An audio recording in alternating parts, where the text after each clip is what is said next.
ഒരു DS1-ൻ്റെ performance എന്തിനൊക്കെയാണ് depend ചെയ്യുന്നത് വെച്ചാൽ അതിൻ്റെ ചാനൽ ഒന്ന് ADC ആണ്, അതിൻ്റെ ഇത്ര സാമ്പിളിങ്. എക്സാമ്പിൾ ഒരു DS1-ൻ്റെ സ്പെസിഫിക്കേഷൻ പറയാം 1 GB സാമ്പിൾസ് പെർ സെക്കൻഡ്, അങ്ങനെയൊക്കെയാണ് പറയാം. എന്നുവെച്ചാൽ ഒരു സെക്കൻഡിൽ 1 GB അത്രയും ടൈംസ് സാമ്പിൾ ചെയ്യും. ഒരു സെക്കൻഡിൽ ആ സിഗ്നലിന് അത്രയും ടൈംസ് സാമ്പിൾ ചെയ്യും. 1 GB സാമ്പിൾസ് പെർ സെക്കൻഡ് എന്നൊക്കെയാണ് നോർമലി ഒരു DS1-ൻ്റെ സാമ്പിളിംഗ് റേറ്റ്. ആ സാമ്പിളിംഗ് റേറ്റിനനുസരിച്ചിട്ടാണ് അതിൻ്റെ വില വരിക കേട്ടോ. 250 മെഗാ സാമ്പിൾസ് പെർ സെക്കൻഡ് ഉണ്ട് എന്നുവെച്ചാൽ കുറഞ്ഞ അതിന് റേറ്റാണ് അതിനുണ്ടാവുക. നമ്മൾ വാങ്ങിക്കുമ്പോൾ എന്തൊക്കെയാണ് നോക്കേണ്ടത്? ഒന്ന് അതിൻ്റെ ബാൻഡ് വിഡ്ത്താണ്. എന്ന് വെച്ചാൽ ഇത് 100 MHz DS ആണ്. 100 MHz എന്ന് വെച്ചാൽ നമുക്ക് DC മുതൽ 100 MHz വരെ ഇതിൽ മെഷർ ചെയ്യാൻ പറ്റും. ഓക്കെ, 100 MHz വരെ നമുക്ക് മെഷർ ചെയ്യാൻ പറ്റും. എന്ന് വെച്ചാൽ നമ്മൾ 1 volt കൊടുത്താൽ 100 MHz എത്തുമ്പോൾ അത് 700 mV ആയിട്ട് കുറയും. എന്ന് വെച്ചാൽ ആ ഗ്രാഫ് ബാൻഡ് വിഡ്ത്തിൻ്റെ ഗ്രാഫ് നിങ്ങൾ ചെയ്തതല്ലേ, പഠിച്ചതല്ലേ, ഏകദേശം പഠിച്ചതല്ലേ അല്ലേ? ഒരു റഫ് ഐഡിയ അല്ലേ? ബാൻഡ് വിഡ്ത്ത് എന്ന് പറഞ്ഞാൽ എന്താണ്? ലോ ഫ്രീക്വൻസിയിൽ ഒരു റെസ്പോൺസ് ആയിരിക്കും, മീഡിയം ഫ്രീക്വൻസിയിൽ ഒരു റെസ്പോൺസ് ആയിരിക്കും, ഹൈ ഫ്രീക്വൻസിയിൽ വേറെ റെസ്പോൺസ് ആയിരിക്കും. അതിൽ ഹൈ ഫ്രീക്വൻസി ആകുമ്പോൾ അതിൻ്റെ സിഗ്നൽ നമ്മൾ 1 volt ആണ് കൊടുക്കുന്നത്. DC മുതൽ MHz വരെ ഇങ്ങനെ കൂട്ടിക്കൊണ്ടിരിക്കുകയാണെങ്കിൽ 100 MHz ഓസിലോസ്കോപ്പ് ആണെങ്കിൽ 100 MHz എത്തുമ്പോൾ നമ്മൾ 1 volt ആണ് കൊടുത്തെങ്കിൽ അത് അതിൻ്റെ 70% കുറയും. എന്ന് വെച്ചാൽ 700 mV എത്തും. അതാണ് അതിൻ്റെ ബാൻഡ് വിഡ്ത്ത് പറയുന്നത്. എല്ലാ ആംപ്ലിഫയറൊക്കെ അങ്ങനെ തന്നെയാണ്. അപ്പോൾ ബാൻഡ് വിഡ്ത്ത് എന്ന് പറയുന്നത് അങ്ങനെയാണ്. ഓക്കെ, ഇത് ഒന്ന് ഇതിൻ്റെ ബാൻഡ് വിഡ്ത്തിനനുസരിച്ചിട്ട് അതിൻ്റെ വില ഉണ്ടാവും. രണ്ടാമത് ഏറ്റവും ഇമ്പോർട്ടൻ്റ് ആയിട്ട് സാമ്പിളിംഗ് റേറ്റ്. മൂന്നാമത്തത് അതിൻ്റെ സ്ക്രീനിൻ്റെ റെസൊല്യൂഷൻ സൈസ്. സ്ക്രീനിൻ്റെ സൈസ് വൈഡായിട്ടുള്ള മോഡലുണ്ട്, കുറച്ചുകൂടി വൈഡായിട്ടുള്ള മോഡലുണ്ട്. അതേപോലെ അതിൻ്റെ റെസൊല്യൂഷൻ LCD സ്ക്രീനിൻ്റെ റെസൊല്യൂഷൻ ഇതിപ്പോൾ നോക്കുമ്പോൾ അത്ര ക്ലിയർ അല്ല, എന്നുവെച്ചാൽ അത്രയും ഷാർപ്പല്ല. ചില മോഡൽ ഇതിനേക്കാൾ നല്ല ക്ലിയർ ആയിട്ടുള്ള ഡിസ്പ്ലേ ഉണ്ട്. എന്ന് വെച്ച് കഴിഞ്ഞാൽ അതിൻ്റെ ഡിസ്പ്ലേ റെസൊല്യൂഷൻ കൂടുതലാണ്. അപ്പോൾ ഡിസ്പ്ലേ റെസൊല്യൂഷൻ കൂടുന്തോറും നമുക്കത് ഉപയോഗിക്കാൻ കുറച്ചും കൂടി ഇഷ്ടപ്പെടും കേട്ടോ. അപ്പോൾ അങ്ങനത്തെ കാര്യങ്ങൾ വെച്ചിട്ടാണ് DS1-ൻ്റെ പ്രൈസ് ഡിപ്പെൻഡ് ചെയ്യുന്ന കാര്യങ്ങൾ. ഓക്കെ, ഈ നേരത്തെ പറഞ്ഞ കാര്യങ്ങളൊക്കെ നിങ്ങൾക്ക് അറിയാം. പ്രോബിൻ്റെ കാര്യം എപ്പോഴും ഇൻറ്റു 1 ഇട്ടിട്ട് ചെയ്യുന്നതാണ് എപ്പോഴും നല്ലത്. ഇത് ടച്ച് സിഗ്നലാണ്. ഇതിലിവിടെ ഒന്ന് ഗ്രൗണ്ട് കാണിച്ചിട്ടുണ്ട്. അതിൽ നമ്മൾ സിഗ്നൽ കൊടുത്തിട്ട് കാര്യമില്ല. മുകളിലുള്ളത് പോസിറ്റീവാണ്. സിഗ്നൽ കൊടുക്കുമ്പോൾ ഇപ്പോൾ എന്താണ്, എപ്പോഴും നമ്മളൊരു മെഷർമെൻറ്റ് എടുക്കുമ്പോൾ സ്ക്രീനിൻ്റെ ഉള്ളിലായിരിക്കണം സിഗ്നൽ ഉണ്ടാവേണ്ടത്. ഓക്കെ, സ്ക്രീനിൻ്റെ ഉള്ളിലായിരിക്കണം സിഗ്നൽ ഉണ്ടാവേണ്ടത്. അപ്പോൾ നമ്മളിത് ആദ്യം ചെയ്യേണ്ടത് ഇതിൻ്റെ വോൾട്ട് പൊസിഷൻ അഡ്ജസ്റ്റ് ചെയ്തിട്ട് ആ ലെവൽ സിഗ്നലിൻ്റെ അകത്തേക്ക് കൊണ്ടുവരാം. ഓക്കെ, മിനിമം ഇതിപ്പോൾ വോൾട്ടേജ് റേഞ്ച് ഏകദേശം ഓക്കെയാണ്, പക്ഷേ ടൈം ഓക്കെ അല്ല. ടൈം നമുക്ക് റീഡ് ചെയ്യാൻ പറ്റുന്നില്ല. അപ്പോൾ ടൈം പൊസിഷൻ അഡ്ജസ്റ്റ് ചെയ്യാം. ടൈം പൊസിഷൻ ഏകദേശം സെറ്റ് ചെയ്തു.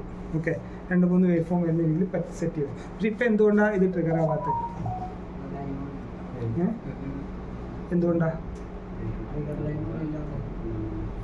ട്രിഗർ ലെവല് നമ്മൾ തിരിച്ച് ലെവല് സെറ്റ് ചെയ്തിട്ടുണ്ട്, പക്ഷേ എന്തുകൊണ്ടാണ് ട്രിഗർ ആവാത്തത്? ഇത് ശ്രദ്ധിക്കേണ്ട ഒരു കാര്യം, ഇവിടെ ട്രിഗർ ലെവൽ പോയിന്റിൻ്റെ കളർ കണ്ടോ? ബ്ലൂ കളറാണ്. ചാനൽ 2-നാണ് ബ്ലൂ കളർ. എന്ന് വെച്ചാൽ ചാനൽ 1 യെല്ലോ കളറിലാണ് ട്രിഗർ സോഴ്സ് കാണിക്കേണ്ടത്. അപ്പോൾ എന്താണ് അതിൻ്റെ മീനിങ്? ട്രിഗർ മെനു എടുക്കുക, അതിൽ ചാനൽ 2 ആണ് സോഴ്സ് കിടക്കുന്നത്. വെച്ചാൽ ബ്ലൂ കളർ കാണിക്കുന്നത് അതുകൊണ്ടാണ്. മനസ്സിലായി പറഞ്ഞത്? അപ്പോൾ സോഴ്സ് ചാനൽ 1 ആയിരിക്കണം. ചാനൽ 1 ആക്കിയാലേ അത് ട്രിഗർ ആവുള്ളൂ. പക്ഷെ ഇപ്പോൾ ട്രിഗർ ആവാത്ത ഇവിടെ പോയിൻ്റർ യെല്ലോ ആയി, ട്രിഗറിൻ്റെ ഇൻഡിക്കേറ്റർ യെല്ലോ ആയി. പക്ഷെ ആവാത്തതിന് കാരണം ഇത് മുകളിലാണ് ഇരിക്കുന്നത്.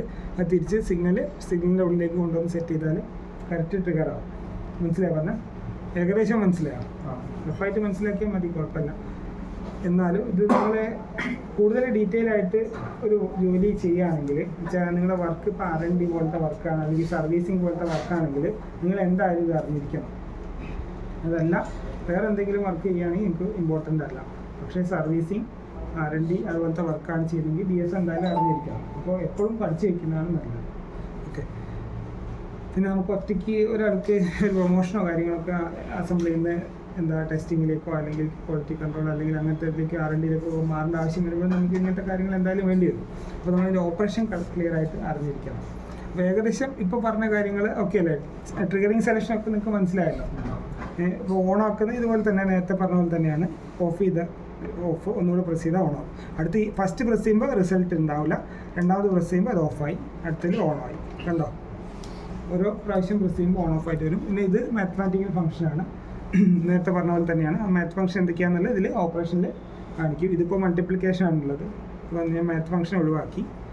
അതേപോലെ ഹൊറിസോണ്ടൽ മെനു എന്ന് വെച്ച് കഴിഞ്ഞാൽ ഈ പറഞ്ഞ പോലെ മെയിൻ എന്നുള്ള ഓപ്ഷനാണ് നമ്മൾ എപ്പോഴും എടുക്കേണ്ടത്. പിന്നെ വിൻഡോസ് ഓൺ എന്നൊക്കെ പറഞ്ഞിട്ടുണ്ട്. വിൻഡോസ് ഓണൊക്കെ പ്രസ് ചെയ്ത് കഴിഞ്ഞാൽ ഒരു ലൈൻ വരും. ഇത് നമുക്കിവിടെ എങ്ങനെ വിഡ്ത്തൊക്കെ അഡ്ജസ്റ്റ് ചെയ്തിട്ട് നമുക്ക് കാണാൻ പറ്റും. എക്സ്പാൻഡ് ചെയ്തിട്ട് കാണാൻ പറ്റും. നമ്മൾ എപ്പോഴും മെയിൻ എന്നുള്ള മോഡാണ് സെലക്ട് ചെയ്യേണ്ടത്. അതുപോലെ പിന്നെ ട്രിഗറിങ് മെനു എന്ന് ഞാൻ നേരത്തെ പറഞ്ഞു. ട്രിഗർ മെനു എടുത്തു കഴിഞ്ഞാൽ ഫസ്റ്റ് നമ്മൾ സോഴ്സാണ് ഏറ്റവും ഇമ്പോർട്ടൻറ്റ്. ചാനൽ 1-ലാണ് സിഗ്നൽ കൊടുത്തത്, അതുകൊണ്ട് സോഴ്സ് ചാനൽ 1 ആയിരിക്കണം. ഓക്കെ, അങ്ങനത്തെ കാര്യങ്ങൾ ശ്രദ്ധിക്കുക. ഇതിൻ്റെ മോഡ് എപ്പോഴും ഓട്ടോ ഇടുന്നതാണ് നല്ലത്. ട്രിഗർ മോഡ് എപ്പോഴും ഓട്ടോയിൽ ഇടുന്നതാണ് നല്ലത്. ഡീറ്റെയിൽ ആയിട്ട് വേണമെങ്കിൽ നമുക്ക് പിന്നെ നോക്കാം. അപ്പോൾ ഇത്രയും കാര്യങ്ങളാണ് ഉള്ളത്, ഏകദേശം ഇത്രയാണ് ഇതിൻ്റെ ഉള്ളത്. പിന്നെ ഹെൽപ്പ് നേരത്തെ പറഞ്ഞ പോലെ തന്നെ ഹെൽപ്പ് പ്രസ് ചെയ്തിട്ട് ഒരു ബട്ടൺ പ്രസ് ചെയ്ത് ആ ബട്ടൻ്റെ കാര്യങ്ങളാണ് എഴുതി കാണിക്കുക കേട്ടോ. ഈ ബട്ടൺ പ്രസ് ചെയ്ത് അതിൻ്റെ കാര്യങ്ങൾ വരും.